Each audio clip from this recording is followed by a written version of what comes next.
배우며 사랑하며 EBS FM.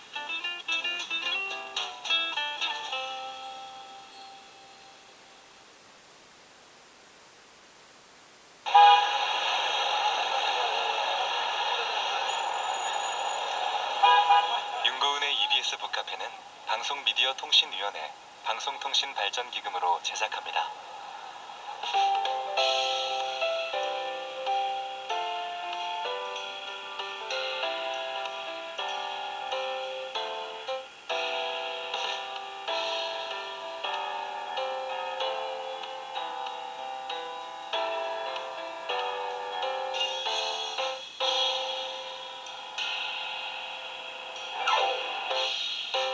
나는 뜨개를 할 줄 안다. 1년 내내 밤낮 없이 뜨개를 한다. 나는 뜨개에 열정적이다.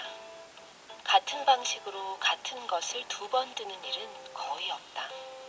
자, 이제 뜨개인의 12달을 살펴보자.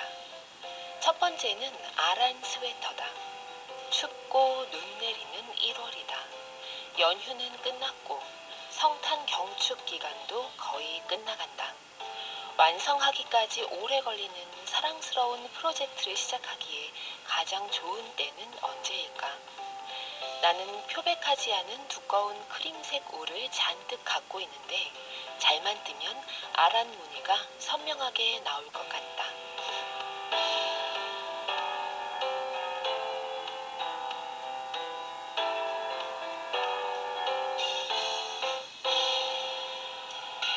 엘리자베스 짐머만의 책 뜨개인의 12달의 문장으로 윤고은의 EBS 북카페 시작합니다.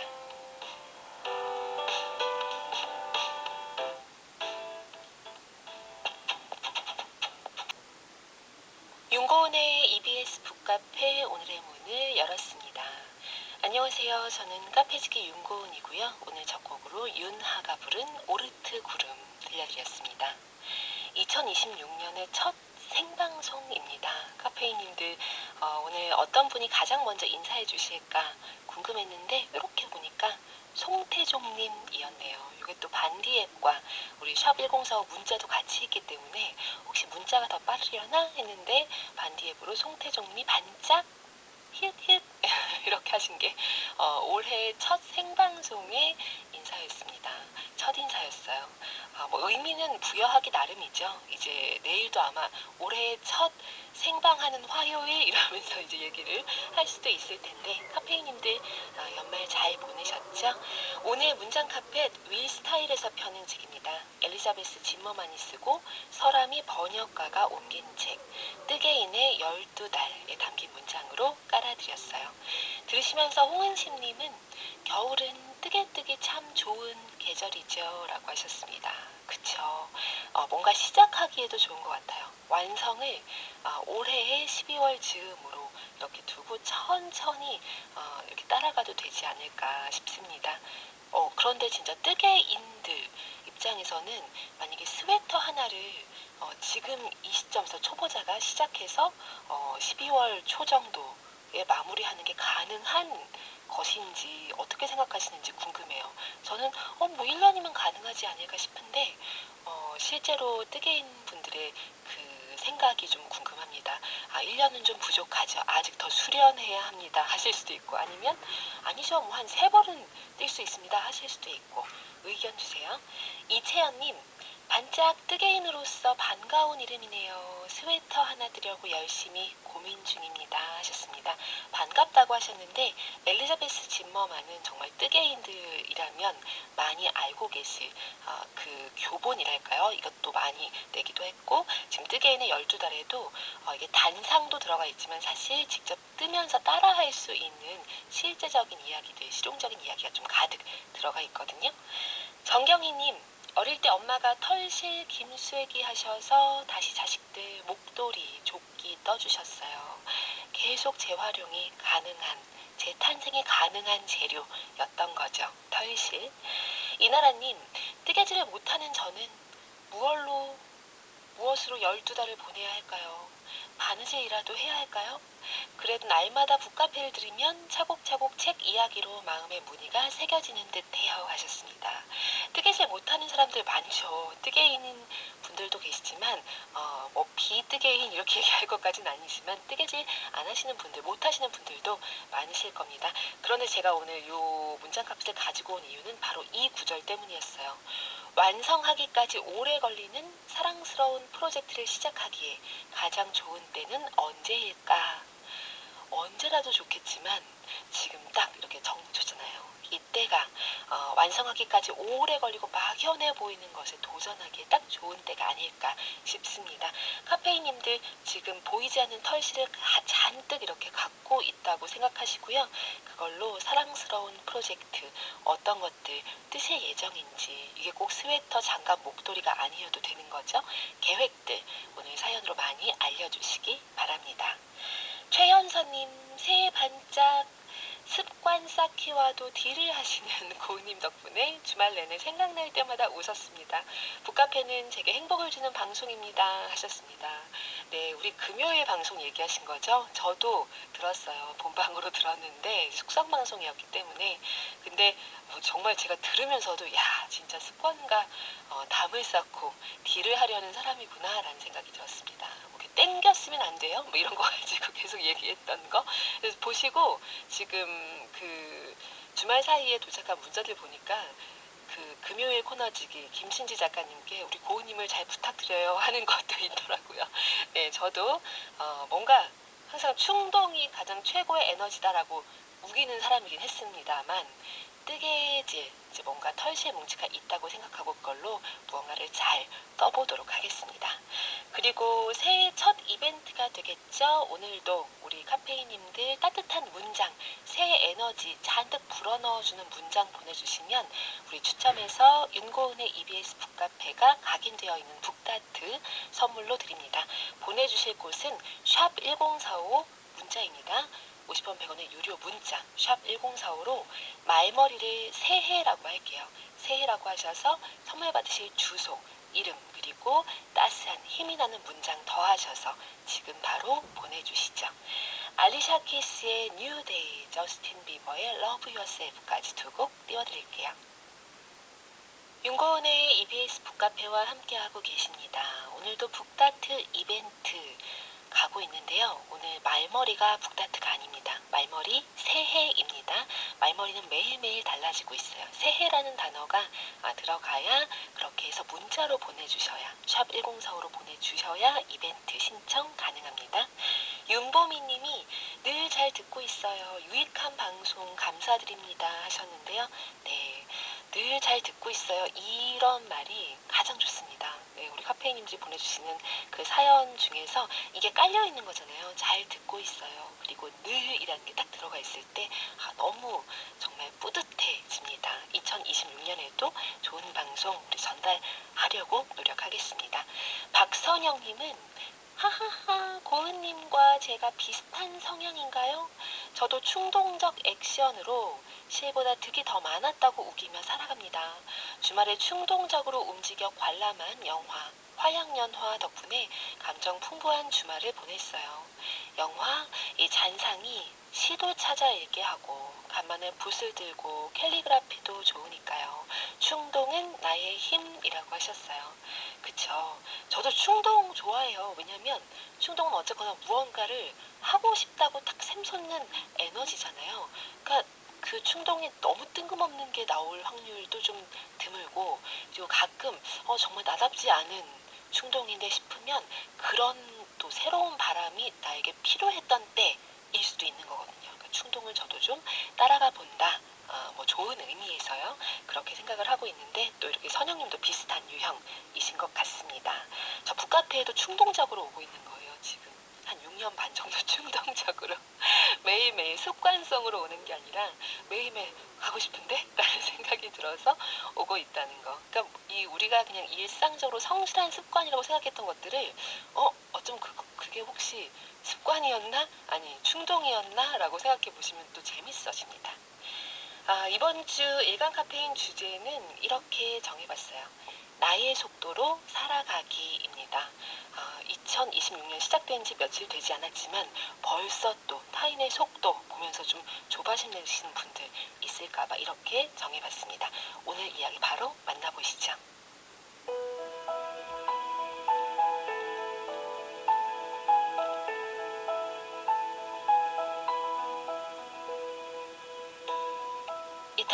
음악의 거장 안토니오 스트라디바리가 만든 바이올린 스트라디바리우스는 수백 년이 지난 지금도 수십억 원을 호가하는 세계 최고의 악기로 꼽힙니다. 현대의 정밀한 과학기술로도 이 악기가 내는 특유의 음색을 완벽히 재현하지 못하고 있죠. 학자들은 그 비밀을 찾기 위해 나무의 화학 성분부터 구조까지 오랫동안 연구를 거듭해 최근 아주 흥미로운 분석 결과를 내놓았는데요. 비결은 악기를 만든 나무의 성장 속도에 있었습니다. 스트라디바리우스가 제작된 17세기 후반부터 18세기 초반, 유럽은 이른바 소빙하기가 찾아왔던 시기입니다. 1645년부터 1715년 사이, 태양 활동이 급격히 줄어들며 지구의 기온이 평소보다 낮게 유지되었죠. 유난히 추운 날씨가 지속되자 알프스 고산지대의 가뭄비 나무들은 생존을 위해 성장을 최대한 억제해야 했습니다. 보통의 나무들이 여름철에 부피를 키우며 성큼성큼 자랄 때 가뭄비 나무들은 아주 천천히 겨우겨우 한 줄의 나이테를 그어 나갔습니다. 이렇게 추위를 견디며 느리게 자란 나무들은 다른 나무들과 결정적인 차이점을 갖게 됐는데요. 나이테의 간격이 극도로 촘촘해지고 나무 전체의 밀도가 아주 균일해졌다는 것입니다. 나무는 봄과 여름에 빨리 자라는 연한 부분인 춘재와 가을과 겨울에 천천히 자라는 어둡고 단단한 부분인 추재를 반복하며 나이테를 만듭니다. 성장이 빠른 나무는 조직이 성기고 균일하지 않지만 혹독한 환경에서 성장을 늦춘 나무는 안으로 단단하게 응축됩니다.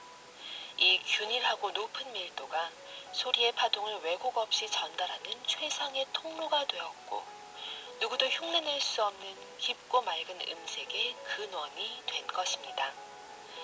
식물학적 관점에서 나무의 진정한 강도는 추재의 비중에서 나옵니다.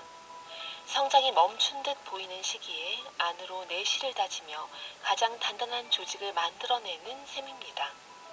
겉으로 보이는 성장이 더디다고 해서 그 시간이 멈춘 것은 아닙니다.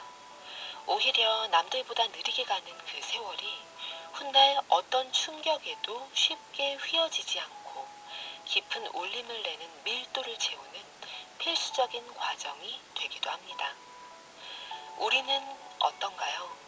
새해 계획을 실행하며 벌써 타인의 속도계에 자신을 맞추고 있지는 않으신가요? 내가 선택한 길이 너무 느린 것은 아닌지 불안함이 찾아올 때 스트라디바리우스의 재료가 된 가뭄비 나무를 떠올려 보세요. 지금 여러분이 천천히 쌓아 올리고 있는 나이테는 결코 헛된 시간이 아니라는 것을, 남들이 보지 못하는 깊은 울림을 준비하는 세상에 단 하나뿐인 밀도를 채우는 중이란 사실을 알 수 있을 테니까요.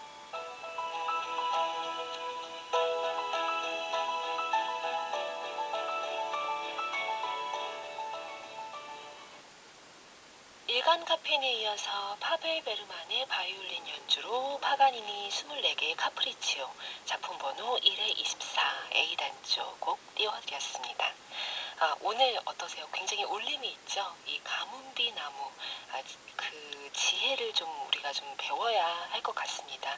내 속으로 웅크리고 내가 후퇴하는 그런 것이 아니라는 거, 약간 그 내면을 채우는 시간이라는 거, 이거 좀 알고 가야 할 것 같아요. 이승영님은 속도와 밀도 중 밀도를 택하는 쪽으로 이렇게 결정을 하셨대요. 2026년에 좋은 다짐이 되겠네요. 정경희님, 남과 나는 이름도 DNA도 달라서 같을 수가 없어요. 각자 속도와 방향대로 가야 할 것 같아요. 그럼요. 정말 너무나 명확한 사실인데 우리가 이걸 가끔 잊고 살죠. 그래서 우리 북카페, 일간 카페인 통해서 가끔 카페인을 주입받을 필요가 있습니다. 이 쓰시는 카페인님, 제가 너무도 좋아하는 북카페, 무언가를 달성해야 완성되는 하루가 아니라 좋아하는 일 두세 개만으로도 충분한 하루라 여기는 일, 초조함을 다스리고 욕심을 줄여가며 사는 일, 그게 나 자신과 화목하게 살아가는 방법이 아닐까.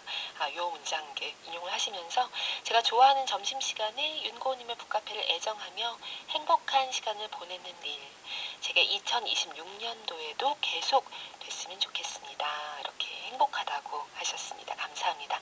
박민경님, 저도 새해 둘째 날부터 계속 화양연화 보려고 벼르다 이런저런 일로 오늘에야 드디어 보러 가요 하셨습니다. 아까 화양연화 보셨다는 카페인님 계셨죠? 충동적으로. 근데 지금 민경님은 약간 계획적으로 새해 둘째 날부터 벼르다가 이제 오늘 충동을 발휘해서 보러 가신다고 하십니다. 지금 극장에서 하고 있나 보죠? 다시? 저도 화양연화 너무너무 좋아하는 영화여가지고 그 음악하며 조명, 색감, 배우들 연기, 대사 막 다 떠오릅니다. 좋은 영화 경험하셨으면 좋겠어요. 이민영님, 새로운 일을 준비하느라 요즘 북카페 못 들었는데 드디어 오늘 다시 복귀했어요. 북카페가 언제나 이 시간 이 자리에 있어준다는 든든함에 새해 첫 선물 받은 기분입니다. 낭독에 이은 카프리치오도 너무나 좋아하는 곡이라 더더더 역시 북카페다 싶어요 하셨습니다.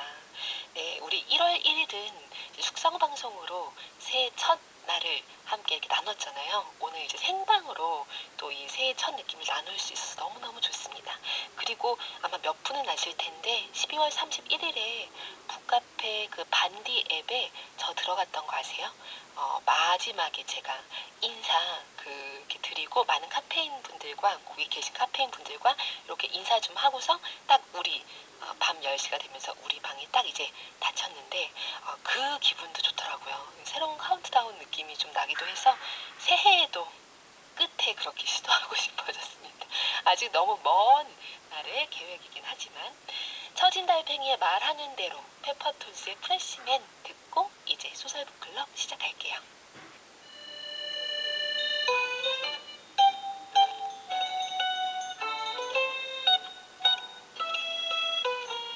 선곡 맛집 와우, 감동 맛집?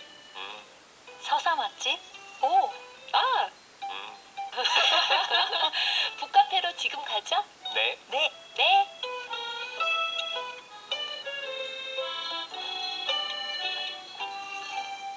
윤고은의 EBS 북카페 새해 첫 소설 북클럽 시간입니다. 오늘도 특별한 손님 정용준 작가 나오셨고요. 최동민 작가도 함께합니다. 안녕하세요. 안녕하세요. 안녕하세요. 네, 정용준 작가님은 이제 염승숙 작가를 대신해서 이렇게 지금 1월 한 달간 우리와 함께 하실 예정인데요. 지난주 방송 하시고 나서 혹시 주변에서의 반응을 들었다거나 아니면은 집에 돌아가시는 게 어떤 생각하셨다거나 뭐 후일담을 좀 들려주시죠. 일단 그 제가 출연한다는 걸 알린 사람이 한두 명밖에 없어가지고 그 분들 중에 한 분에게 네. 얘기를 들었는데 오, 너무 듣고 있는데 자기가 말 이상하게 할까봐 걱정돼서 오, 잘 못 들었다고 아, 얘기하다가 진짜요? 나중에 끝날 때쯤 되니까 들을만 했다 이런 피드백을 들었고 네. 제가 한번 이렇게 모니터를 하면서 들어봤거든요. 한 정말 초반에는 못 듣겠고 뒷부분엔 좀 괜찮았어요. 아유, 초반에 못 듣겠지 근데 원래 않았는데. 자기 목소리는 별로 안 듣고 싶잖아요. 그게 잘 안 넘어가지더라고. 제 목소리 듣는 게. 좀 익숙해질 때까지는 좀 시간이 필요하죠. 오늘 것도 모니터링 하실 거예요? 이제 안 해도 되지 않을까? 이제는 맞아요. 즐기세요. 네, 이제는 마음 편하게. 즐기세요. 네. 맞습니다. 많은 카페인님들이 지난주 정용준 작가님과 또 이렇게 함께한 이 소설 북클럽 느낌을 또 굉장히 오랫동안 얘기하시고 너무 좋았어요. 이렇게 사연을 주셨더라고요. 저도 좋습니다. 네. 저도 그때 잠깐이지만 대화했을 때 음, 실시간으로 소통했잖아요. 맞아요. 참 그게 기분이 좋았나 봐요. 그리고 자주 없는 일이고. 네. 그래서 어떤 이야기를 저는 아무렇게나 한 건데 들어주신 분들 어떤 기억이나 자기 경험과 맞닿아서 다시 되돌려 줄 때 이게 뭔가 글 한 편 쓰고 나서 잘 읽었다 하는 그런 비슷한 느낌처럼 들어서 이게 참 좋은 거구나라고 새삼 느꼈습니다. 그렇군요. 정용윤 작가님 오늘 출연자신데 이 스튜디오 밖에서 이제 그 1부 시작부터 계셨잖아요. 예, 그때 들으시면서 뭔가 여기를 이렇게 샅샅이 좀 이렇게 관람하는 듯한 그 재미를 느끼고 들어오셨더라고요. 네. 얘기해 주신 게 어떤 느낌이 그렇게 좀 재밌었나요? 일단 저에게는 그 뭔가 준비하시는 분들, 이 방송을 만들어주신 분들의 화면을 보는 게 좀 재미있었고. 아, 우리 수뇌부가 보고 그쵸, 있는 직관이죠, PC 직관. 화면을 직관했다? 네, 그러니까 이게 이런 여러 가지 복합적인 것들을 통해서 만들어지는 거구나. 네. 음향부터 할 때 뭐 지금 딱 큐 하면 올라가고 줄어들고 이런 것들부터 굉장히 분주하게 이렇게 네. 만들어주신 분들을 보면서 아, 정말 정신없겠다. 저 같은 경우는 이거 출연하는 것만으로도 준비하느라 마음 준비하기가 힘들었는데 다들 그래서 이상한 그 적용이지만 열심히 살아야겠다 라는 생각을 하게 됐어요. 새해의 큰 자극이 되나요? 새해 목표 같은 거 세우세요? 김준 작가님? 저는 고은 작가님도 비슷할 텐데 쓰기로 한 것을 꼭 쓰자.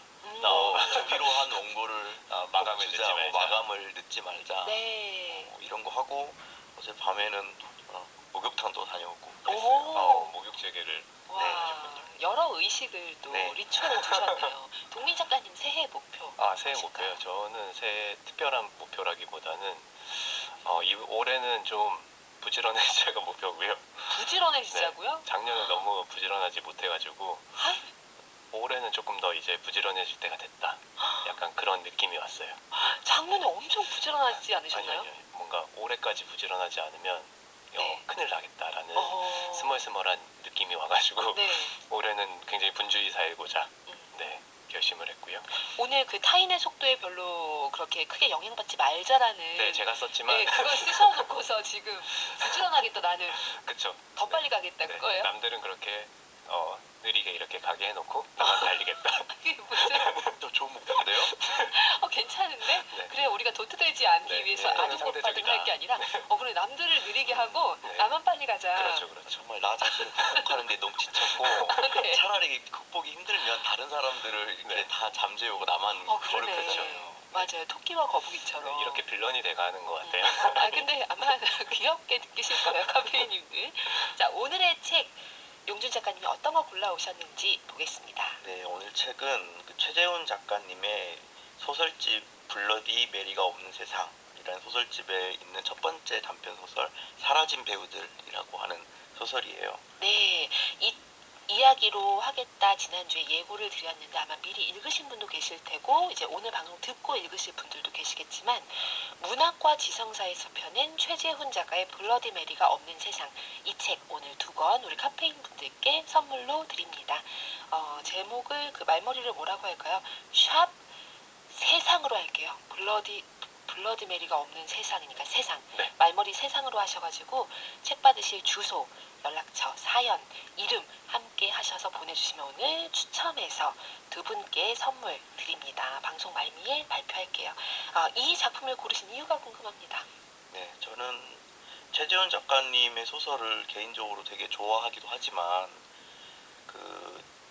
막 처음에 이 책을 받았을 때 한참 못 읽다가 네. 최근에 그냥 충동적으로 그러니까 충동 얘기하던데 충동. 정말 충동적으로 저거 읽어볼까 해서 네. 뽑았다가 막 흔히 이게 재밌다는 느낌보다 최근에 제가 고민하고 있는 부분에 대한 요소들이 소설집에 많이 들어있더라고요. 그 중에 최근 우리가 많이 고민하고 있는 어떤 AI 문제나 네. 그리고 우리에게는 미래라고 생각했는데 지금 굉장히 근미래까지 다 있고 어떤 전문가들에게는 굉장히 현재처럼 느껴지고 있는 문제에 대해서 소설집에 다 다루고 있더라고요. 특히 첫 번째 그 제가 선정한 사라진 배우들은 네. 정말로 그 소설 쓰는 사람에게도 되게 중요한 어떤 사건에서 인물이 나올 때 그 인물에 흔히 우리가 얘기할 때 뭐 밀도가 있다, 깊이가 있다 이런 말은 사실 되게 어려운 말이잖아요. 어려운 말인데 읽는 사람도 쓰는 사람도 실감은 하게 되는 그 부분이 영화에서도 가끔씩 배우들이 연기를 보면 뭐 개인적으로 뭐 저는 김혜자 선생님 배우 볼 때마다 그 연기 볼 때 늘 감동하는데 사실은 자기 삶도 아니고 네. 그냥 배역에 충실한 건데 왜 다르게 느껴질까라고 하는 그 부분에 대한 어떤 인식이 이 소설에 들어있어요. 네. 이를테면 근미래를 다루고 있고 이야기를 조금 해보면 이제는 더 이상 영화 배우가 나와서 영화를 찍는 시대가 아니에요. 이 시대는 이제는 사실 직접 배우가 나와서 하기에는 돈도 많이 들고 리스크도 너무 커서 네. AI 시대가 되어서 다 그냥 그 버추얼 휴먼이 다 찍는 시대인데, 그런데 우리가 지금 느끼다시피 버추얼 휴먼이 연기를 하면 미묘하게 불쾌한 게 있잖아요. 흔히 불쾌한 골짜기라고 하는 맞아요. 그 부분은 우리가 알고 있는 그 진짜에 가까우면 가까울수록 와 실감나네 하다가 정말 근접했는데 완벽하지 않을 때 우리가 느끼는 거부감을 말하는 거거든요. 근데 그 단계까지 넘어버린 시대예요. 이제는 그 다음을 가는데 그 안에서도 어떻게 하면 이런 부분에 대해서 진짜 배우처럼 만들 수 있을까를 고민하면서 네. 그 찍는 그 영화판에 대한 그런 이야기예요. 그러니까요. 이 설정 자체가, 그러니까 문장을 저도 좀 메모를 했는데 재밌어가지고, 이 감독이 시나리오를 들고 배우를 쫓아다니던 해괴한 광경이 일상적으로 벌어지던 시대가 있었다. 사실 요즘인 거잖아요. 그렇죠. 그러니까 이게 이미 과거형인 시대인 거예요. 네. 그쵸. 그리고 이런 말도 나오더라고요. 어떻게 한 사람이 그렇게 많은 배역을 할 수가 있지? 뭐 이런 얘기들? 네. 이것도, 그러니까 연기자라면 그렇게 이제 연기 변신을 하는 것인데, 그건 너무 뭔가 불합리하다는 식으로 이 책에는 나오더라고요. 소설에는. 이 소설에서 저도 굉장히 재밌게 봤던 문단인데, 네. 그러니까 그 시대의 시선으로 지금 우리가 하고 있는 시선을 되게 낯설게 보고 있는 거예요. 그렇게 보는 그 시선이 또 맞더라고요. 방금 얘기했던 것처럼 어떤 배우가 어떤 장면에서는 회사원인데 그 다음 계절에서는 살인마고 그 내년에는 어른이고 이렇게 연기를 하는데 네. 말 그대로 연기지 않냐, 얼마나 그 이상한 그 노동이냐 하면서 아예 사실상 그렇게 가짜를 연기하는 게 아니라 정말로 거기에 딱 맞는 버추얼 휴먼으로 연기하는 게 훨씬 더 합리적이고 맞는 방법이다라는 식으로 그 시절을 이야기하는 거 보면서 지금 우리가 당연하게 여기고 있던 것들이 그렇네, 이게 좀 보기에 따라서 이상할 수도 있겠네라는 생각을 했어요. 마치 그 버추얼 휴먼이 그 역할을 연기하는 것이 되게 진실된 것처럼, 그리고 이제 한 배우가 이 배역에 들어갔다 나오고 그 다음 시간 두고 저 배역에 들어갔다 나오고 하는 것이 마치 그렇지 않은 것처럼 그렇게까지 몰아가는 느낌이었어요. 네. 그래서 그 버추얼 휴먼이 그럼에도 불구하고 우리가 진짜 같아야 되잖아요. 진짜는 아니지만. 네. 근데 그 진짜 같다라고 하는 게 뭘까를 고민하다가 여기에 나오는 이제 흥미로운 어떤 주제가 라이프 디자인이라고 하는 개념이 나와요. 그러니까 어떠한 장면에 맞는 연기만 하는 게 아니라 네. 그 연기를 하는 사람에게 인생을 주입하는 거예요. 기억. 그 한 사람에게 예를 들어서 어떤 편의점 알바를 하다가 내가 사랑에 빠졌어요.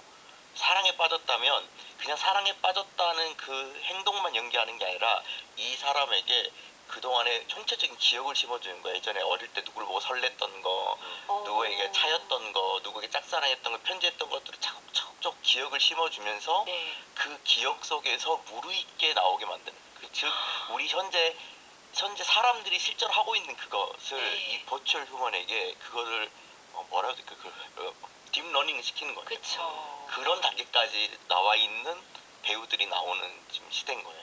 그러니까 사람은 지금 용춘 작가님이 얘기하신 그런 경험을 몇 년에 걸쳐서 할 수도 있잖아요. 네. 인생 전체에 걸쳐서 할 수도 있고, 물론 한순간일 수도 있지만, 근데 그런 것들을 이 버추얼 휴먼에게 딥러닝 시켜서 이렇게 주입하는 데는 뭐 시간 얼마 그렇게 걸리지 않을 거 아니에요. 여기서도 좀 중요한 개념이 나오는데, 네. 그것을 압축미라고 해요. 압축미. 최대한 압축해서 빠르게, 마치 우리가 그 쿠첸 밥솥 할 때 네. 그 빨리 밥을 15분에 하는 빠른 그 치사. 빠른 치사 있고 네, 조금 회속. 느린 네. 치사가 있잖아요. 그런 것처럼. 그런데 압축을 하게 되면 아무래도 그 뭐랄까 진정성은 좀 떨어지고 있어. 이게 압축물이 중요한 어떤 네. 개념으로 나오게 하는데, 일차적으로 빨리 압축을 시켜버리는 거죠. 인생을 빨리 감기로 먼저 학습을 시킨 다음에 네. 그리고 이 장면의 연기를 이제 투입시키는 거예요. 이런 설정 너무 재밌습니다. 상상해보니까 무섭기도 하고.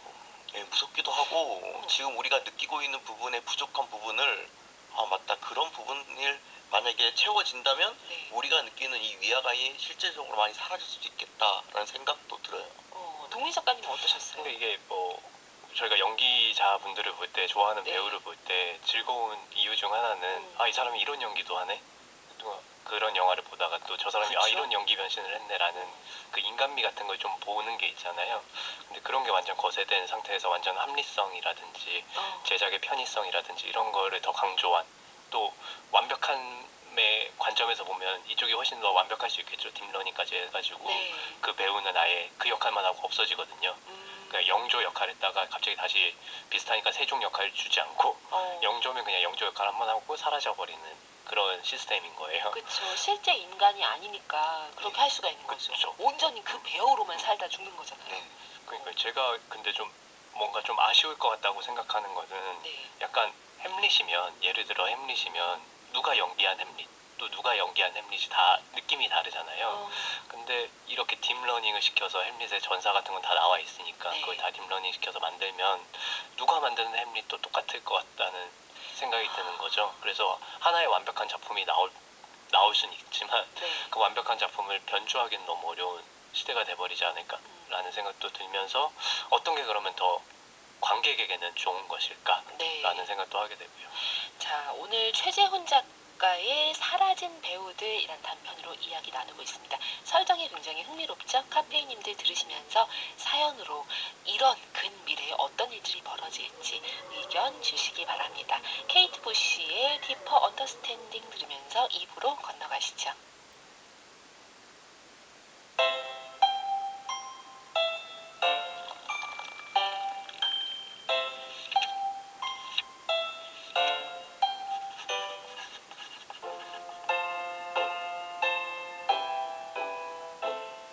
윤고은의 EBS 북카페. 윤고은의 EBS 북카페 2부로 건너왔습니다. 소설 북클럽 최동민 작가 그리고 특별한 손님 정용준 작가와 함께합니다.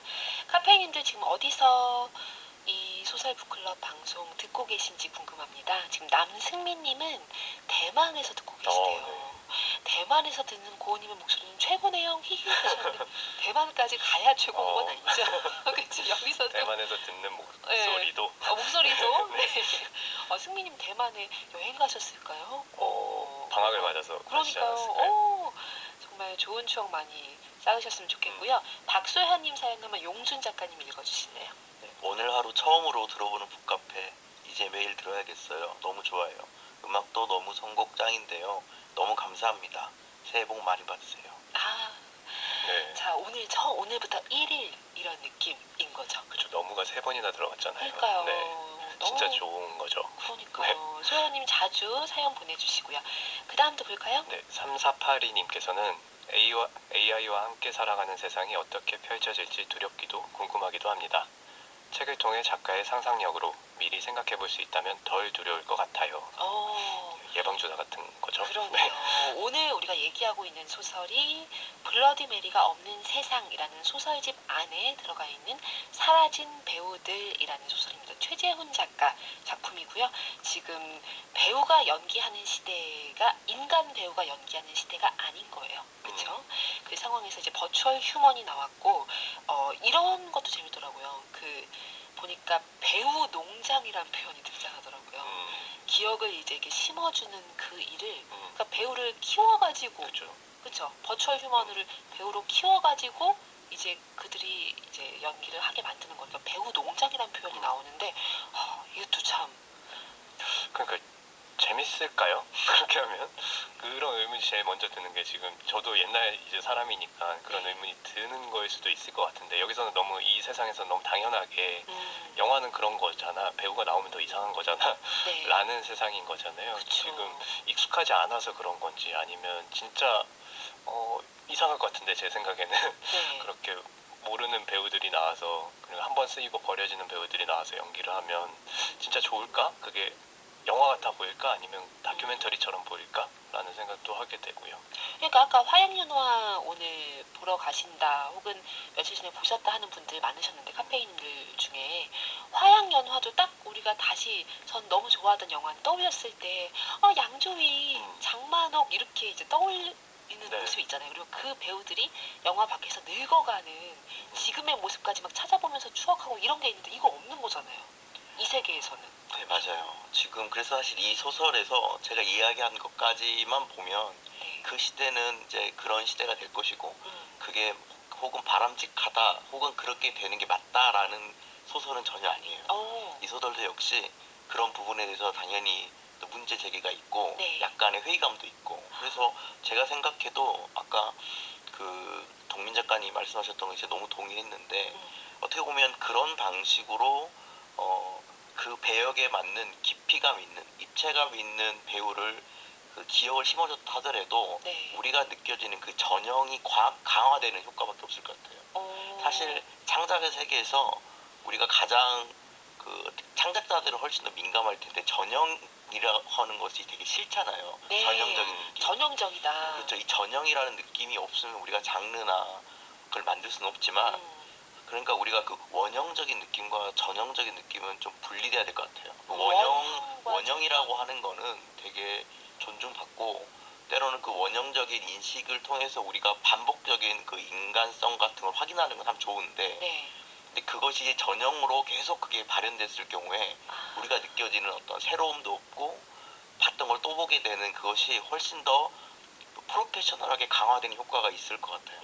그래서 최근에 영화 비판이나 이런 거 하시는 분들 얘기 들어보면 그런 지점에 대한 의문도 되게 많은 것 같고 네. 저 역시 이거 읽으면서 굉장히 짧은 소설인데도 굉장히 많은 부분들을 시간대를 넓게 써가면서 이렇게 오고 가는 어떤 주제의식이 되게 많아요. 그래서 저도 그런 부분이 되게 인상적이었어요. 그래서 아까 화영이나 네. 봤을 때 그 배우들이 나중에 시간이 좀 지나서 그 배우가 다시 출연해서 그거 후속 이야기 해주고 그런 게 있잖아요. 맞아요. 제가 그 장만옥과 양조위가 좀 나이가 들었을 때 출연했었던 그게 너무 좋았던 걸 최근에 봤는데 원래 뒷부분이 그게 되게 좋았던 부분이 잘렸대요. 저도 그 영상 봤던 네, 것 같아요. 그러셨죠. 네. 그렇죠. 그거는 여러분들 직접 확인하시고. 그러니까 그게 이게 왕가의 감독이 네. 찍어놓고서 글 쓰지 않은 거죠. 네. 다른 결말을 그렇죠. 쓰셨구나. 근데 네. 장만옥은 그 부분이 너무 좋았는데 왜 그거를 없앴냐. 그리고 그 장만옥을 통해서 원래 있었어야 되는 그 뒷부분을 들으니까 영화가 완전 다르게 느껴지는 거예요. 맞아요. 뒷부분에 우리가 그 끝을 어떻게 맺냐에 따라서 서사가 완성되잖아요. 네. 그 뒷부분이 좀 길어지고 어떤 멘트가 하나 들어가면서 캐릭터의 마지막 모습이 바뀌어지니까 그렇죠. 뭐라 될까 이 영화 전체의 어떤 인물이 다르게 보인달까 그래서 굉장히 새로운 느낌이었어요. 그럼 만약에 지금 이 최재훈 작가의 사라진 배우들 안에서의 이 연기 시스템 이런 시대에서는 그 버추얼 휴먼 배우가 나의 생각은 이런데 감독님이 이렇게 했어요. 이런 얘기를 뭐 시간이 지난 다음에 나와서 다시 할 상황이 생길까? 이런 불가능하지 않을까요? 방금 우리가 얘기했던 그 아름다운 에피소드는 없어지겠죠. 왜냐하면 그 배역에 맞게 그 농장에서 길러서 배역이 끝나면 그 종료되는 그런 시스템이 되니까. 그러니까요. 그러니까 우리가 좋아하는 보이후드 같은 영화도 네. 좋은 이유는 그 긴 시간을 이렇게 실시간으로 이렇게 찍어서 좋은 거잖아요. 그래서 맞아요. 배우가 그 나이 들어가는 모습 그리고 성장하는 모습 이런 거를 완전히 완벽한 우리의 리얼타임으로 같이 보니까 그러니까 12년이라고 그쵸. 했죠. 굉장히 그게. 오랫동안 12년 동안 찍은 영화인 거. 소년이 대학교 갈 때까지 맞아요. 찍잖아요. 그 맞아요. 사이에서 엄마는 늙어가고 이런 모습들을 찍는데 물론 버추얼 휴먼으로 하면 가능은 하겠죠. 근데 가능은 한데 계속 그 라이프 디자이너가 계속 딥러닝을 시켜줘야 되는 거잖아요. 그쵸. 근데 거기에는 인위성이 들어갈 수밖에 없는 거죠. 그러면 당연히 전형적일 수밖에 없게 되고 그러면 이야기의 굴레라든지 굴곡이라든지 이런 게 너무 평평해질 것 같아가지고 그러면 재밌을까라는 생각을 하게 되는 거죠.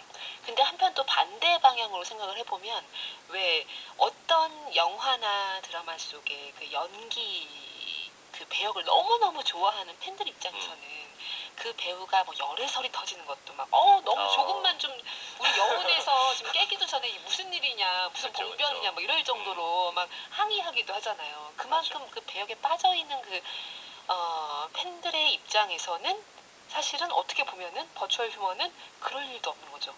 영원히 그냥 그 모습을 살아주는 거잖아요. 살아가주는 거잖아요. 안전하고 어떤 무균한 존재가 되는 거죠. 실제로 제가 그 굉장히 그 아이돌을 너무너무 좋아하는 분 그 팬의 마음을 좀 들었는데 그것 때문에 너무 힘들어 죽겠대요. 그 내 가수가 내가 원하는 어떤 그런 상으로만 존재하지 않고 이렇게 저렇게 일상의 어떤 것들이 침투해서 나의 어떤 이 흥을 깨는 게 너무 그게 괴롭고 머리로는 그게 아니란 걸 아는데 알지만 그게 너무 괴롭고 그래서 방금 우리가 얘기했던 것처럼 정말 그 버추얼 휴먼이 열심히 연기하는 이 시절은 정말 무균 그 자체인 것 같아요. 뭔가 우리가 얘기하는 유산균 좋은 것도 없고 네. 나쁜 균도 없는 완전 그 제로의 상태 그 느낌은 정말 리스크 없이 안전한. 그래서 이 소설에서도 그 부분에서 되게 많이 얘기하거든요. 실제 배우가 있었을 때 얼마나 정말 그 좌충우돌하고 네. 리스크가 얼마나 컸고 돈은 또 얼마나 많이 들고 하는 그런 여러 가지 어려움들 없이 지금 얼마나 깔끔하냐라는 부분들이 있었는데 네. 그런 지점이 있는 것 같아요. 그렇죠. 제작사 마음을 제작자라고 생각을 하면 너무 불안한 게 많잖아요. 이게 다 찍어놨는데 뭔가 사건이 터진다거나 그렇죠. 이런 아예 쓰지도 못하는 경우도 많고 이러니까 제작사 입장에서는 비슷한 뭔가 수익이 생긴다라고 네. 하면 이쪽을 선택할 수밖에 없는 상황이긴 한 것 같기도 해요. 그리고 뭐 예술 영화, 그러니까 뭐 투자를 받기 힘들었던 영화들도 이제 저예산이 되니까 이제 뛰어들어서 만들 수 있다. 뭐 이런 얘기도 나오더라고요. 네, 그렇죠. 그런 것들 보면 이게 참 곧 다가올 미래 같기도 하고. 근데 그건 또 이점이기도 할 수도 있겠네요. 네. 그런데 이 소설에서 작가가 굉장히 중요하게 여겼던 부분이 이제 기억이라고 하는 부분인 것 같아요. 네. 기억이라고 부분 같은데 아까 동민 작가님 그 보이후드 이야기 너무 잘해주셨는데 저는 보이후드를 보면서 정말 많은 생각을 했거든요. 왜 사람들이 이 영화를 이렇게 좋아할까? 사실 보이후드는 스토리만 놓고 보면 정말 별거 아닌 그냥 가족 이야기고 맞아요. 그리고 솔직히 말하면 충분히 그 나이가 든 것을 그냥 그대로 연출할 수 있잖아요. 그쵸. 그런데 진짜로 이 배우가 나이가 들었다는 그 사실이 어떤 영향을 주길래 독자들이 이렇게 더 감동을 느끼는 걸까? 그러니까 진짜로 나이 들었구나 하고 나이 든 연출하고 그게 뭐가 다를까를 많이 생각해 봤을 때 그런데 저도 머리로는 그러면서 저도 보이도 보면서 감동받았거든요. 저도요. 그러니까 설명할 수 없는 그 예전에 하루키가 그런 말을 했잖아요. 그 온천물하고 목욕탕물을 비유할 때 온천물이 왜 좋냐라고 누가 시비적으로 말하면 자기로서는 그냥 찍 오는 게 있다니까 이렇게 말할 방법 말고는 말할 방법이 없는데 네. 확실한 건 온천물은 목욕탕물과 다르다. 아. 그 설명할 수 없는 과학적으로 말할 수 없는 진정성이나 있는 거다 이렇게 말한 적이 있거든요. 그쵸. 막 뭐 그 성분을 분석하고 그쵸. 하면 더 안 와닿으시는데 그 그렇죠. 찌하는 무언가. 근데 정말 네. 이야기의 세계에서도 그런 거 있긴 있는 것 같아요. 배우에게도 있고 작가에게도 있고 감독에게도 있고. 맞아요. 이게 그러니까 영화를 보는 주체가 우리니까 인간이니까 더 그런 것 같아요. 영화를 보는 주체가 AI다 만약에 네. 로봇이다. 그리고 뭐 영화를 만들었는데 요즘 막 그런 AI들끼리 막 점수 대결 같은 걸 하잖아요. 어떤 부분에서 98점 뭐 누구는 네. 80점 뭐 이렇게 하는데 그렇게 매긴다면 더 완벽한 게 훨씬 좋겠죠. 그쵸. 그리고 인간이 만든 영화는 훨씬 낮은 점수를 받겠죠. 근데 저희가 그렇게 점수 매기려고 영화를 보는 게 아니다 보니까 그 감정의 영역을 어떻게 해소할지가 여기 이 설정에서는 가장 중요한 것 같아요. 맞아요.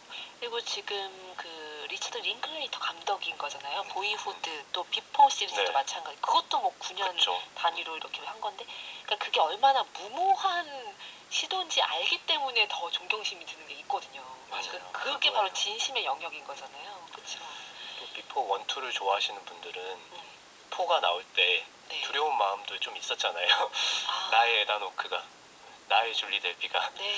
늙어가는 모습을 보고 싶지 않다라거나 뭔가 삶의 찌든 모습 보고 싶지 않다라거나 이런 생각들도 하게 되잖아요. 네. 근데 그런 생각을 하면서도 보잖아요. 보고 그렇죠. 같이 욕하거나 같이 울거나 같이 웃거나 이런 그런 감정의 교류 이런 것들이 필요한데 그런 게 약간 부족하지 않을까라는 생각을 진짜 옛날 사람으로서 하게 되는 것 같아요. 이 책을 보면. 네, 오늘 동미사님 계속 옛날 사람임을 굉장히 강조하는데. 저희는 9세대 관객인 거죠 지금. 아, 그러네요. 여기 소설의 배경은 금미래니까. 지금 많은 카페인들이 사연 주고 계신데요. 음악 듣고 와서 소개해 보도록 하겠습니다. 데프트 펑크의 테크놀로직 듣고 가시죠. 윤고은의 EBS 북카페 소설 북클럽과 함께하고 계십니다. 오늘의 책은 최재훈 작가의 사라진 배우들이라는 소설입니다. 블러디 메리가 없는 세상이라는 책 안에 수록된 작품인데요. 오늘 말머리 세상으로 샵 1045 50원 편 유료 문자로 이 책 선물 받고 싶어요 하는 사연과 책 받으실 주소 보내주신 카페인 분들께 추첨해서 2권 선물로 드릴 예정입니다. 박준영님이 용준 작가님 오늘도 흥미로운 이야기 가져와 주셔서 감사해요. 앞으로 몇 주간 잘 부탁드립니다 하셨습니다. 꼭 들어주세요. 그리고 정용재님, 배우도 없어지고 버스 기사도 없어지는 세상 과연 아름다울까요? 용준 작가님의 추천이라 더 읽어보고 싶어요 하셨습니다. 배우도 없어지고 버스 기사도 없어지는 세상이라고 하셨는데, 그쵸, AI가 어디까지 대체할 수 있을까에 우리 관심이 많잖아요. 그쵸? 요즘 그게 최고의 화두죠. 맞아요. 네, 저희 아이가 그 기차 타는 거 너무 좋아해가지고 지하철을 자주 타러 다녔었거든요. 네. 근데 지하철 타러 가면 저희 경기 광주 사는데 거기 되게 배차가 길어요. 뭐 한 네. 25분에 한 대 막 이렇게 와요. 근데 맨 앞에서 타는 걸 좋아해요, 아이가. 꼭 타는 자리가 있는데 거기서 네. 타는 이유가 그 앞자리에서 타면 그 기관사 아저씨가 바로 그 아, 앞칸에 있거든요. 네. 그래서 내려서 손을 흔들면 이게 배차 기간이 길고 그때 교대를 하는 시간이다 보니까 기관사 아저씨들이 이렇게 좀 오랫동안 거기 머무는 거죠. 그래서 출발할 때 손 흔들어야 된다고. 네. 그럼 기관사 아저씨들이 되게 무뚝뚝하게 생기셨는데 분들도 아이가 이렇게 손을 흔들면 같이 이렇게 흔들어 주시고 그렇죠. 가는 그런 풍경들이 있는데, 네. 그러다가 제가 신분당선 타면 요즘은 무인 지하철이 맞아요. 있잖아요. 그래서 그 맨 앞으로 가면 뻥 뚫려 있고 창문만 하나 딱 있거든요. 아이가 그걸 신기하면서도 그걸 그렇게 좋아하진 않더라고요. 처음에는 신기해하는데 좀 그걸 보면서 이게 뭐랄까 AI가 모든 걸 대체했을 때 그 약간의 퍽퍽함 같은 것일까라는 그쵸. 생각을 하게 되는 부분도 있었던 것 같아요. 그래서 요즘에는 몸을 원한다, AI가 몸을 입는다 이런 얘기를 하는데, 여긴 지금 아예 연기까지 하고 있는 설정이에요. 그렇죠?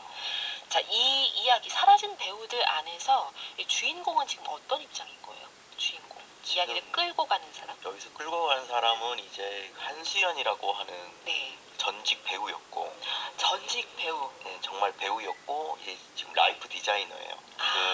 그 버추얼 휴먼에게 기억을 심어주는. 네. 그런데 그걸 꽤 잘해서 그 이 배우가 만든 버추얼 휴먼이 네. 꽤 뭐라고 해야 되지? 인기가 있어요? 그래서 인기가 있어요. 그런데 여기서 이제 조금 아예 다른 관점으로 나가는 게 뭐냐면, 네. 한수연이라는 배우가 자기를 모델로 해서 버추얼 휴먼을 또 만들어요. 근데 문제는 이 버추얼 휴먼을 아까 보이후드처럼 만들어요. 네. 압축하지 않아요. 그냥 원래 시간을 살게 해요. 자기가 그동안 살아왔었던 모든 방식들, 조건들을 그대로 주어주고, 이 이름도 그 엘이라는 이름을 붙여주고, 흥미로운 설정 하나 더 하는데 절대로 대본대로 하지 말고 즉흥 연기를 해, 이렇게 주문을 해요. 주문이 즉흥 연기인 거예요? 그리고 굉장히 이제 이 엘이라는 이 배우가 이제 선택하는 것들이 흥미로워지죠. 자유의지를 좀 부여해주고 싶어하는 마음?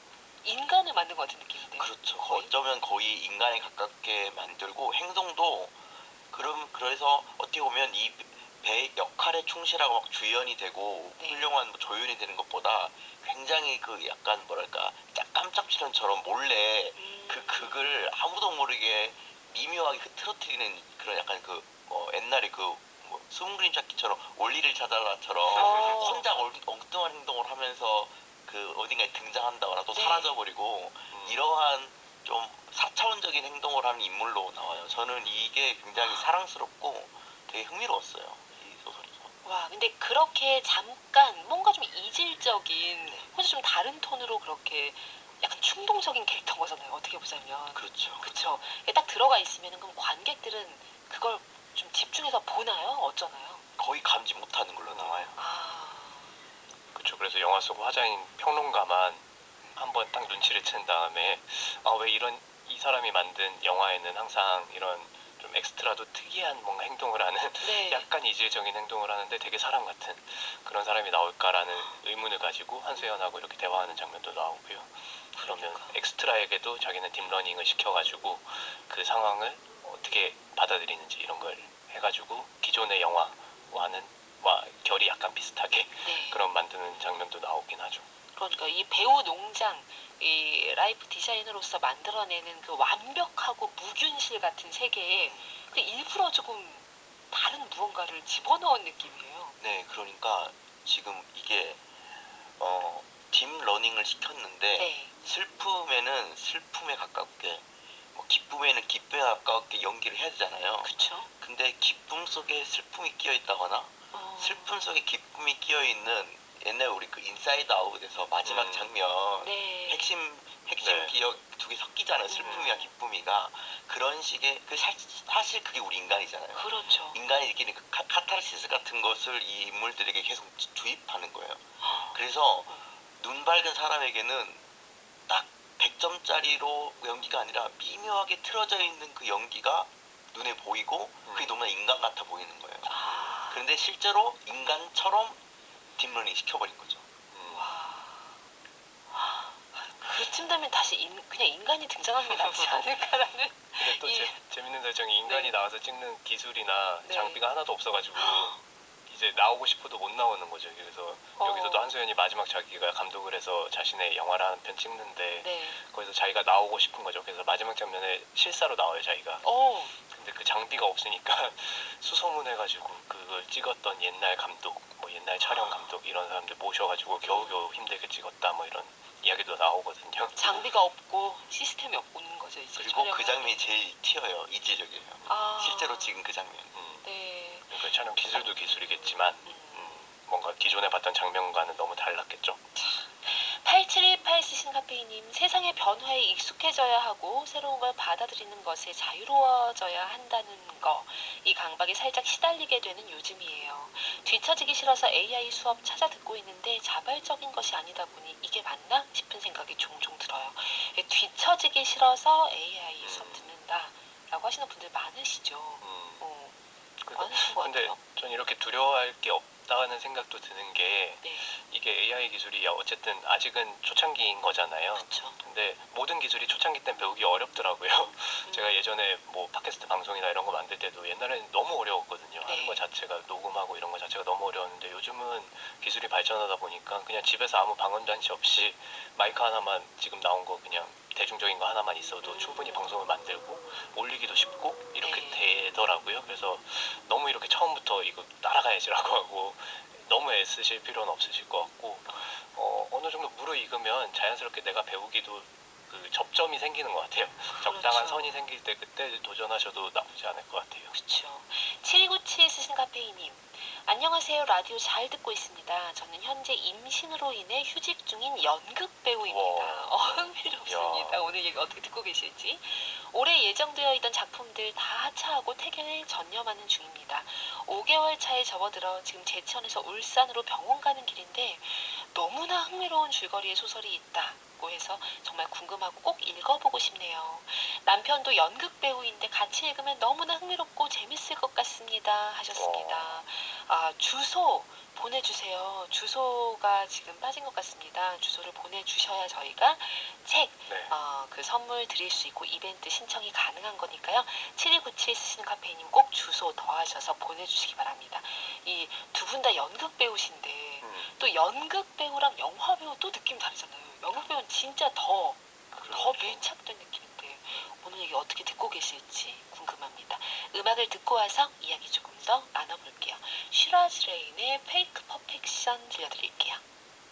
윤고은의 EBS 북카페 함께하고 계십니다. 최동민 작가, 정용준 작가. 오늘 우리가 이야기 나누는 소설은 최재훈 작가의 소설 사라진 배우들입니다. 진창숙님이 오늘 소설 정말 읽어보고 싶어서 문자로 신청 완료. 오늘 경쟁이 치열합니다. 주소 포함하셔서 보내주셔야 할 것 같고요. 사연을 좀 볼까요? 4330 쓰시는 카페이님 사연. 요즘 정말 AI 만든 영상을 많이 보며 저도 수업을 찾아 듣는데 그 영상에 뭔가 모를 불편함을 느끼는데 재밌을 것 같아요. 꼭 읽어보고 싶네요. 지금 이제 현재는 그러니까 뭔가 모를 그 불편함을 느끼는 단계인 거고요. 그쵸? 근데 이제 시간이 쫙 지나가면 그 불편함마저도 이제 싹 매끄럽게 만드는 그 시대가 올 수도 있는 거고. 그쵸? 소설에선 그러니까 인간이 오히려 등장하는 부분이 불편하게, 어색하게 이질적으로 느껴지는 거 아니에요. 허수키님, 저는 AI 강의를 하고 있는데 AI가 다 해주는 것으로 잘못 알고 계신 분들이 많아서 힘들어요. AI는 그저 업무를 도와주는 조력자일 뿐입니다. 우리가 너 AI가 다 해줬다. 그죠. 만능설은 언제나 그쵸. 위험하죠. 그렇죠. 그러니까 이걸 어떻게 잘 활용하느냐가 이제 인간의 능력이다. 그런 얘기도 하잖아요. 네. 0575님께서는 정형화되지 않은 인간미와 심장에서 뿜어져 나오는 눈빛 연기는 결국에 사람 배우들을 찾게 되리라 여겨집니다. 네. 그쵸. 근데 이런 생각을 저도 하다가도 내가 아직도 옛날 사람이라 이런 생각을 하는 건가? 우리 지금은 다 옛날 사람인 거죠. 지금 현 시대에 있는 사람들. 아직은 그렇죠. 소설 속 이 배경이 자연스러운 걸로 도래하는 세상은 아니니까. 그렇죠. 그렇죠. 지금 MZ세대도 어쩔 수 없습니다. 같이 그치. 묶여서 가는 거예요. 맞습니다. 맞아요. 5623 쓰신 카페이님. 영화는 가상의 세계에서 펼쳐지는 이야기니까 가상 속 가상의 배우가 어쩌면 자연스럽게 받아들여질 수도 있겠다 하는 생각이 들기도 하네요. 하지만 영화 속 스토리가 실제처럼 다가오는 건 실체가 있는 배우들의 몫이기도 하지 않을까요? 실체가 없는 것에서 우리는 과연 얼마만큼의 감흥을 얻을 수 있을지 궁금하기도 해요. 새해에도 북카페 최고? 네, 지금 그때 보내주셨는데 근데 이게 만약에 우리가 이게 버추얼 휴먼이 연기한 것인지 인간이 연기한 것인지를 그 경계를 블라인드 테스트 하듯이 감추고 본다면 또 어떨지 모르잖아요. 저는 나중에는 지금 여기 나오는 그 미래가 된다면 적어도 이게 인간인지 인간이 아닌지를 구분하는 건 어려울 것 같고 전문가들이 그렇죠. 대부분 이미지의 세계에서는 그럴 거라고 봐요. 네. 근데 저는 과정까지 아는 것이 영화를 보는데 전 도움이 된다고 봐요. 아까 보이드 같은 거. 맞아요. 보이드를 제작 과정을 전혀 모른 채 본 사람과 제작 과정을 알고 나서 본 사람은 아예 느낌이 다를 거예요. 그러니까 그렇죠. 자기가 그 영화를 훨씬 더 적극적으로 보고 적극적으로 시간성을 자기가 감각하게 되는 거죠. 네. 그래서 그런 의미로 보여지는 것만으로는 큰 의미가 없는데 그 보여지는 것 넘어 자기가 참여하는 어떤 것으로 볼 때는 의미가 있지 않을까. 맞아요. 타이타닉도 최근에 그 타이타닉 어떻게 찍었는지를 보여주는 영상들이 많이 이렇게 공개가 되던데 보니까 이 너무나 세트장이고 정말 카메라랑 막 이렇게 음향이랑 다 있고 그 앞에서 케이트 윈슬렛과 디카프리오가 이렇게 막 연기를 하는데 제가 보면서 와 대단하다. 그러니까 모든 역할들이 너무 대단하게 느껴지는 게 이 너무나 세트잖아요 이게 세트인데 그 안에서 너무나 현실적인 연기를 하는 그 두 사람 그 두 배우도 다시 보게 되고 막 그런 것들 과정 아는 게 흥미롭더라고요. 그러니까 이런 거 보면 저는 이 지금 설정에 가장 지금에 부합하는 거는 애니메이션과 비교하면 좀 맞지 않을까라는 생각을 하는데 애니메이션 어쨌든 사람이 연기한 건 아니니까 그 성우들이 연기를 하지만 그래서 예를 들어서 스파이더맨 애니메이션을 제가 되게 좋아하는데 그 애니메이션은 너무 잘 만들고 너무 재밌거든요. 근데 그 다음 편이 그렇게 궁금하진 않은 느낌인 거죠. 그 스파이더맨이 뭐 성장했을 때 나중에 노년이 됐을 때 어떤 모습일까 이런 게 특별히 궁금하진 않은 거죠. 근데 예전에 몇 년 전에 그 스파이더맨 시리즈에서 3명의 스파이더맨이 동시에 나왔던 영화가 있었어요. 맞아요. 1대 스파이더맨, 2대 스파이더맨, 3대 맞아요, 스파이더맨이 맞아요. 같이 나온. 그래서 맞아요. 그 장면을 봤을 때 저는 1대부터 봤으니까 그 토비 메가이어가 하는 그 스파이더맨의 그 굉장히 소년미 넘치던 그 스파이더맨이 완전히 지금 현실에 쩔어가지고 지금 허리도 너무 아프고 막 이런 모습으로 등장을 하잖아요. 그 모습이 되게 안타까우면서도 너무 궁금한 거예요. 그 사람의 개인 영화가 또 궁금하고 이제 막 50대가 넘은 스파이더맨 1세의 스파이더맨은 뭘 하고 있을까 이런 것도 궁금하고 근데 그 궁금한 게 단순히 이런 설정 때문에 궁금하다기보다는 그 토비 메가이어라는 그 배우 때문에 궁금한 것도 좀 있긴 한 것 같거든요. 그렇죠. 그 사람의 지금 살아온 궤적이라든지 그 사이에 했던 작품들이라든지 이런 걸 보면서 같이 궁금해하는 점이 있는 것 같은데 그런 면에서 본다면 이 시대는 그러니까 지금 우리가 하고 있는 소설에서 읽고 있는 그 시대는 그렇게 금미래는 아닐 수 있겠다라는 생각도 들어요. 그러네요. 김상미님, AI의 긍정적인 면과 부정적인 면을 보여주는 소설과 애니메이션을 봤어요. 정말 생각이 많아지더라고요. 오늘 소설도 비슷한 느낌인데 결국 마지막까지 놓지 말아야 할 것은 사람들만이 할 수 있는 사랑이더라고요. 어떻게 생각하세요? 이 사람들만이 할 수 있는 사랑이 결국에는 마지막 보루일 것이다. 저도 사람들만이 할 수 있는 이 부분이 사랑이라고 하는 말에 동의하는 편이에요. 네. 제가 얼마 전에 저는 챗GPT를 주로 저는 검색용으로 많이 이용하는데 그냥 항상 친절하게만 자꾸 얘기하니까 네.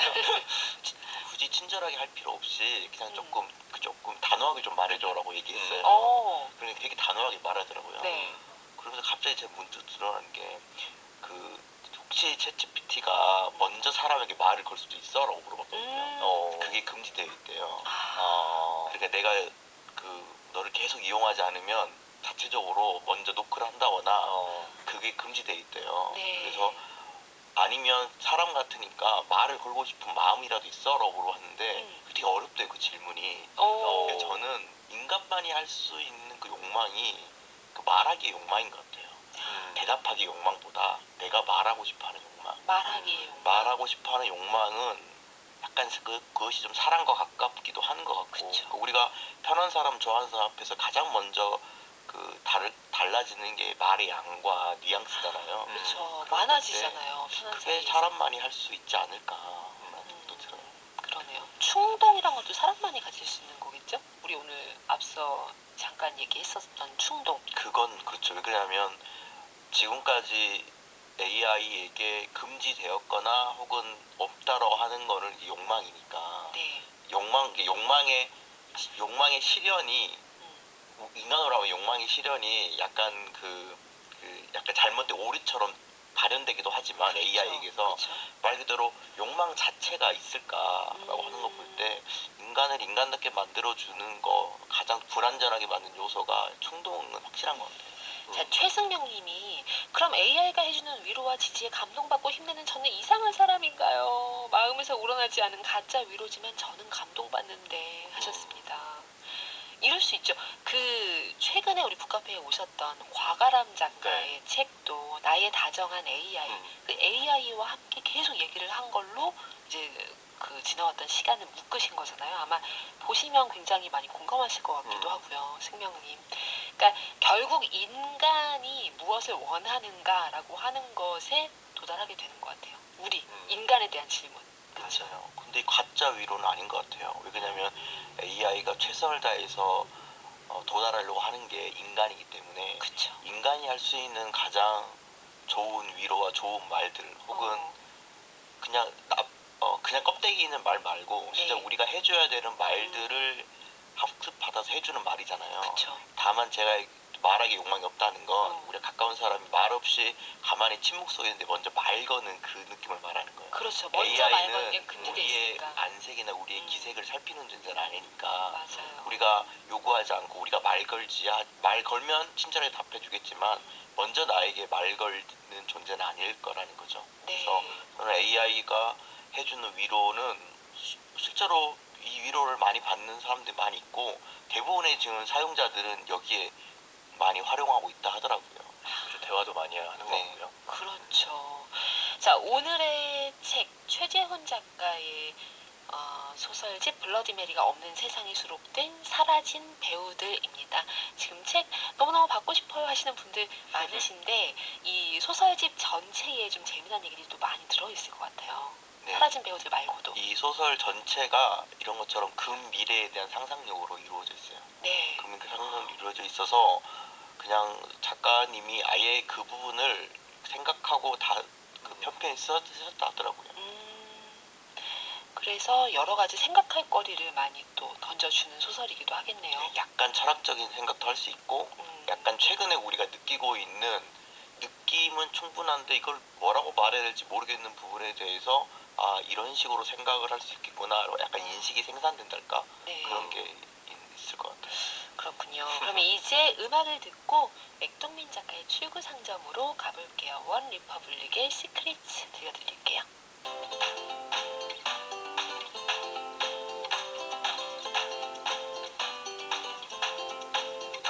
울트라 오랑주리 봉봉 미라클 샤인 로코코 행복을 부르는 주문 윤고은의 EBS 북카페.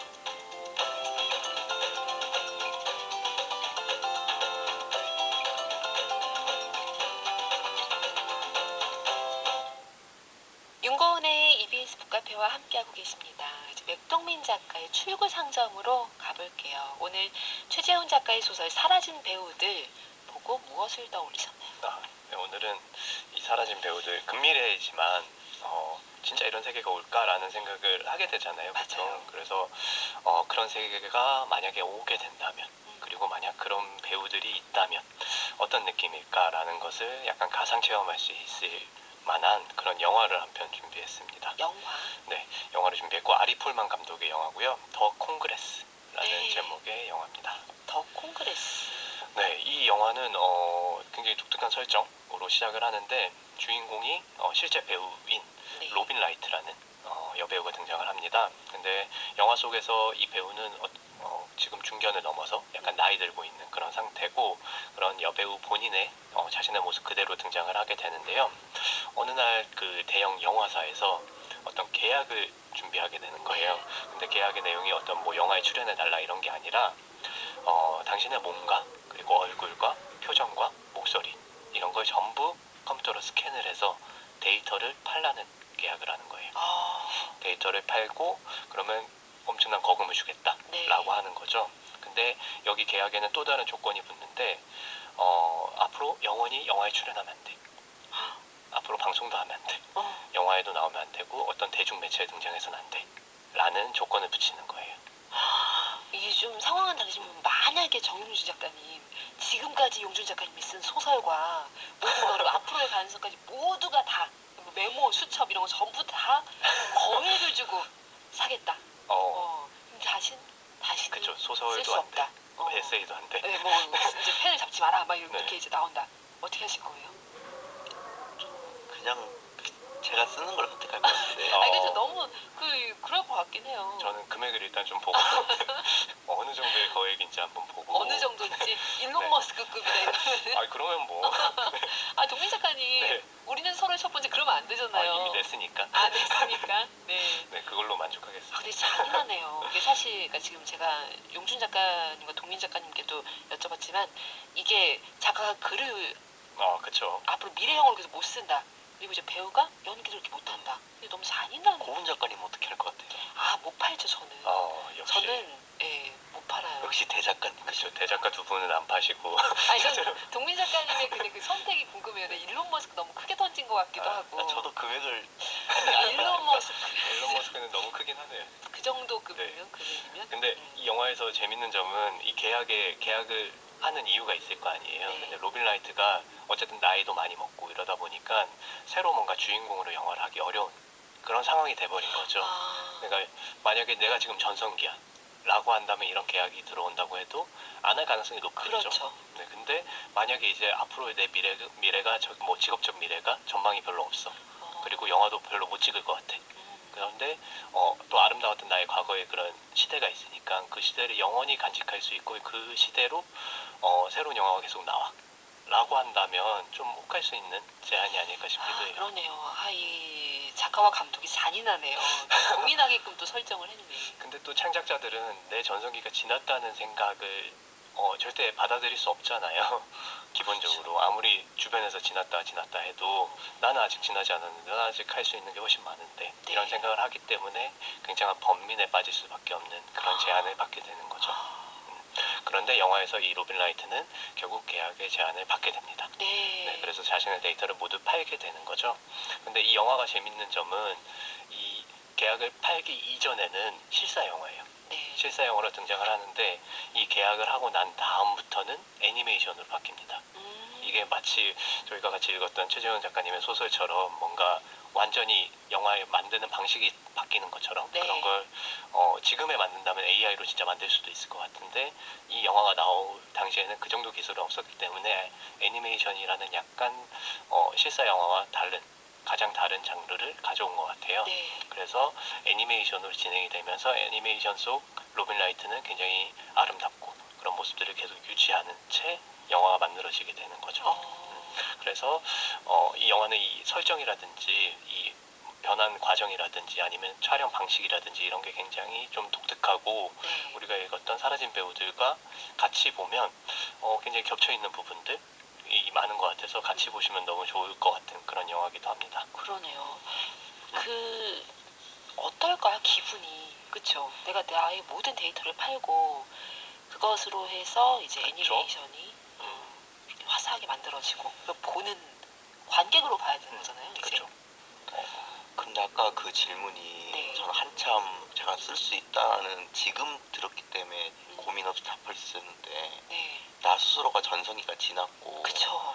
이거 그러면- 전성기가 지났다라는 것을 보다 더 중요한 건 나 스스로가 이제 나를 못 믿고 네. 내가 나은 걸 쓸 수 없을 거다라는 공포 같은 게 강해져서 네. 쓰기 자체가 두려울 때 이런 제안을 받으면 해방감 같은 것도 느낄 것 같아요.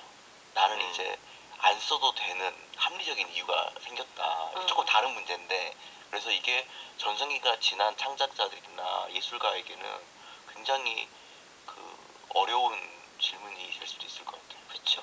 근데 이게 완벽히 통제할 수는 없는 거잖아요. 내 데이터를 팔았는데 그걸 가지고 그들이 무엇을 할지는 그쵸. 그걸 알 수 없다는 게 전 너무 무서운 거예요. 아, 너무 말도 안 되는 영화를 찍거나 네. 뭐 그렇게 활용할 수도 있으니까. 그럼 다시 뭔가 이것을 취소할 수도 없는데 그럴까 봐. 그러니까 좋은 작품으로 내가 더 이상 잘 못 쓰는데 내 데이터를 가지고 더 좋은 작품을 쓴다. 혹은 뭐 어떤 영화가 나온다. 이러면 모르겠는데 그게 또 이제 별로 잘 안 될 가능성도 다 안고 팔아야 되는 거잖아요. 그쵸. 그런 것까지 간섭할 수는 없는 거죠. 이제 뭐 검토권이 있거나 이런 건 아니다 보니까 그냥 근데 데이터 이게 자체를 파는 거죠. 비밀리에 하는 건지 네. 대중들도 이런 상황을 다 이해하는 그 세계인지 그게 중요한 것 같아요. 이게 다 이미 차이가 있어요? 알고 있으면 네. 저는 괜찮을 것 같거든요. 모두가 알고 있으니. 아 이미 이런 세계고 이 작가는 이 작가의 글이다. 제가 만약 배우라면 이 배우는 이미 늙어 있는 상태인데 제가 네. 젊게 나온다고 해서 이게 가짜 진짜일까 의심하지 않을 거 아니에요. 그렇죠. 그럴 땐 괜찮은데 이게 완전히 이게 이명 계약을 모르는 상태에서는 저도 두려울 것 같아요. 제가 이렇게 한 줄 알 거 아니에요. 그렇죠. 네. 그러니까 이런 거 보면서 예전에 마틴 스콜세이지가 최근까지 아니라 몇 년 전이긴 하네요. 그것도 네. OTT에 개봉했던 그 마피아 영화가 있는데 굉장히 마피아 배우들 그 영화 배우로 유명했던 뭐 알파치노라든지 이런 굉장히 노년의 배우들 그때는 엄청 생생했지만 그런 노년의 배우들을 데리고 와서 쓴 거예요. 근데 썼는데 기술이 좋으니까 피부나 이런 것들은 표정 이런 것들은 다 그래픽으로 젊게 만들 수 있는데 근데 이렇게 행동 자체가 너무 느린 거예요. 나이를 먹다 보니까 그게 되게 분노하면서 빠르게 딱 의자에서 일어나야 되는데 그게 안 되는 거죠. 그러니까 조연출을 했던 조 감독이죠. 네. 조 감독이 그 마틴 스콜세이지한테 가서 알파치노가 너무 느리다 지금 이렇게 하면 그 생동감이 안 살고 저 나이 때 저렇게 느린 사람이 어딨냐라고 하면서 이걸 좀 지적을 해달라라고 하니까 마틴 스콜세이지가 네가 가서 하라고 자기는 못한다고 이런 네. 얘기를 했는데 그런 뒷얘기가 재밌잖아요. 사실 맞아요. 우리에게는 영화 자체도 재밌지만 맞아요.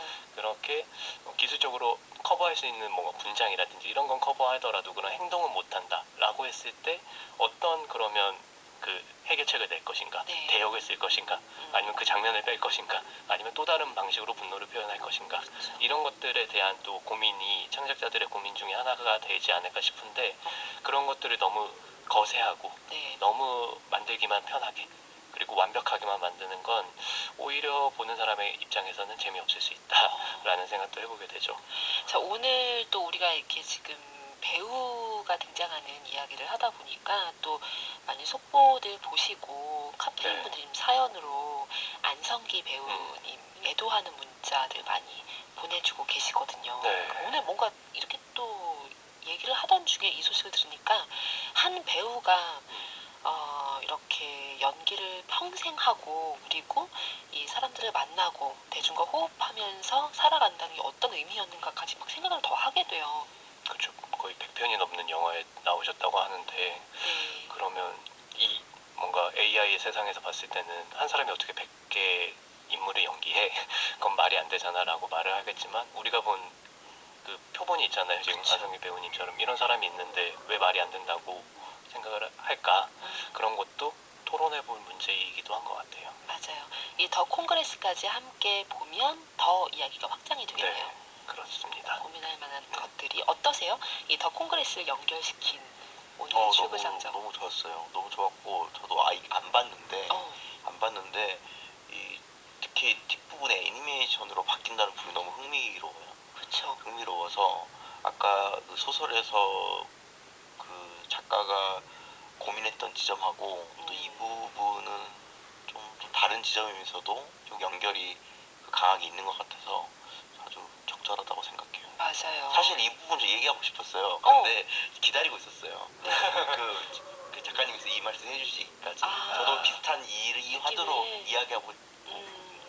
실제로 헐리우드에서 많이 지금 일어나고 있는 현상이라 하더라고요. 아, 이게 가상의 것이 아니라 네. 이미 현실에서 네, 많이 그 주로 그렇게. 무명 배우들의 삶을 이렇게 전체로 계약을 하겠다.